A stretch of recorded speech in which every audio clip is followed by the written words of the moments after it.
National Down Syndrome Day is March 21st, so let's chat about Down syndrome.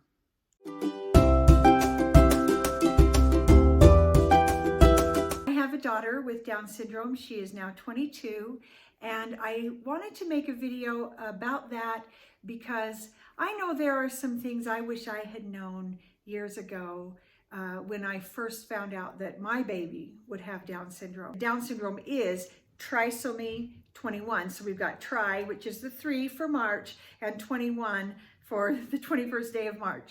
So trisomy 21 means that in every cell in that person's body, there are actually 3 chromosomes on that one instead of 2, because most of our chromosomes are in pairs, right? So with trisomy 21, the 21st chromosome has 3. And so that is what creates Down syndrome. And it's an anomaly that occurs randomly. And so there's no way to predict it.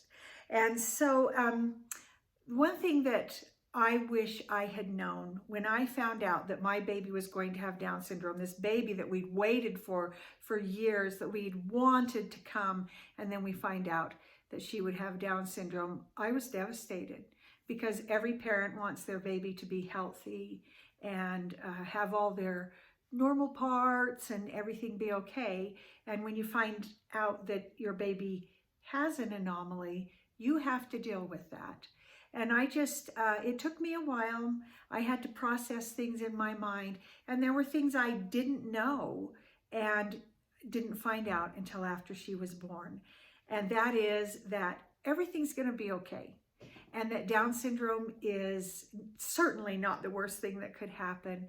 And there is a wide range in people with Down syndrome in their ability. So just because your child has Down syndrome doesn't mean they will be one way or not. They are just as diverse as the rest of the population. They have some things in common, just as we all do, but there is a wide range of what they can achieve. And so everything really will be okay. You will be happy again. You will laugh again. Everything will be fine. I have some little, pointers for people who have children with Down syndrome, just some things to keep in mind. And one of the first things is that you're all okay.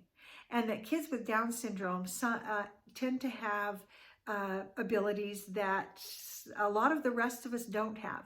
My daughter had a real uncanny ability to sense how other people were feeling. And she would just go to someone and just climb up onto their lap. And I can't even tell you the number of times people came to me later and said, I just so needed that. I just needed that comfort. So there's often a feeling of comfort that comes with those people with Down syndrome. They tend to be happy. They tend to be loving. Just show so much love and joy and fun and physical affection and connection, and things will be much better. I learned that to teach my daughter or to discipline her, which is important, if I did it with sort of an iron fist, that did not work very well, but if I did it in love and fun, she responded so much better. She has learned so much. She reads, she writes, she dances, she does all kinds of things. So just know that your child will grow and progress just like, well, maybe not just like, but as other people do, yours will grow and progress. The progression might be more gradual. One thing that I saw as a great advantage with her is I was able to watch the learning process broken down into small steps. I remember when she was first learning to crawl upstairs. It was like every little step was obvious to me. Whereas my other children, when they crawled up the stairs, it was like, oh, okay, there they are, they're trying, and then the next day they knew how to do it. But with Anne, I was able to see very gradual progress and learn how a child learns to crawl upstairs, how a child learns to hold a pencil or learns to write. It was such an interesting thing, and watching her made me a better teacher. So that's really cool to get to watch that learning happen a little more slowly, and it's fascinating. It's amazing, actually. So keep those things in mind. I have a little bit of advice about a few things. Find a good doctor. A lot of the doctors out there have no experience with Down syndrome, and they think just because they're really good at treating people who are normal functioning or children who are normal functioning, they know everything there is to know about Down syndrome. They don't. You need to find a doctor who is willing to read and learn and go to resources that are available, at least in the United States. There's a whole network of doctors who treat people with Down syndrome, and you need a doctor that's willing to tap into that resource, because the way a person with Down syndrome, the way medications affect them often is very different. Medications that you could give to a normal functioning brain should not be given to someone with Down syndrome. And so make sure your doctor is humble enough to learn, and find a doctor. One way you can tell is if your doctor will listen to you about what's going on. And so that's kind of a big deal. There are some books and a lot of what you already do. You love them, you have fun, you play games, you go places, you give them experiences. That's exactly how you raise a child with Down syndrome. But once they start to get into adulthood, a lot of opportunities are limited, and there are some adjustments that you know you're going to have to make. Early on, tap into your state resources. Every state is different. We've moved states, and I saw that, wow, the way things are done and the resources that are used and what's available for people with Down syndrome is very different state to state.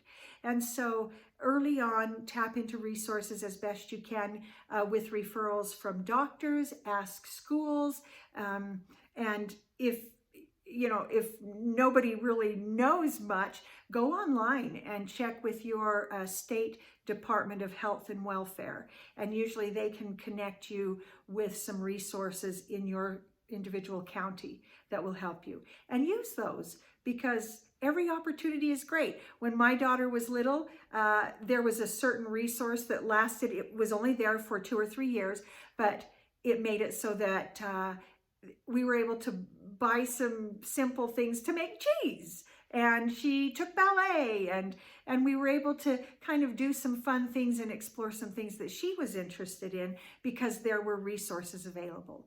And so look into that. Things like occupational therapy and speech therapy and physical therapy help. The earlier you start into those things can be a real benefit to a baby that's growing. I know we started like that professional therapy thing when Anne was 18 months, and it was a great benefit and gave me a chance to see how they worked with her, and I learned some things to do at home that would help her. And then sometimes it gave me a half hour to just sit and read a book, because kids are tiring. So, and then as your child gets older, you know what your worries are, and just know that you will handle it as things come. Embrace this interesting learning time. Everything will be wonderful. And honestly, in the realm of disabilities, I can honestly say now that Anne is 22, that Down syndrome is one of the, I can't say easiest because it's not easy, but one of the, I don't know, the best disabilities out there. I know that sounds a little crazy, but that's what I think. I think it's doable, and you're all going to be okay. And I know it's, there may be some generalizations across a population that is very diverse, but that's my experience. And I wish someone had told me early on, everything's going to be okay. You will laugh again a lot. You'll be happy again. You'll see things that are funny. You'll be embarrassed. You'll go through the whole gamut of emotion. But in the end, you're all going to be okay. So I hope you all have a happy Down Syndrome Celebration Day on March 21st, and life is good.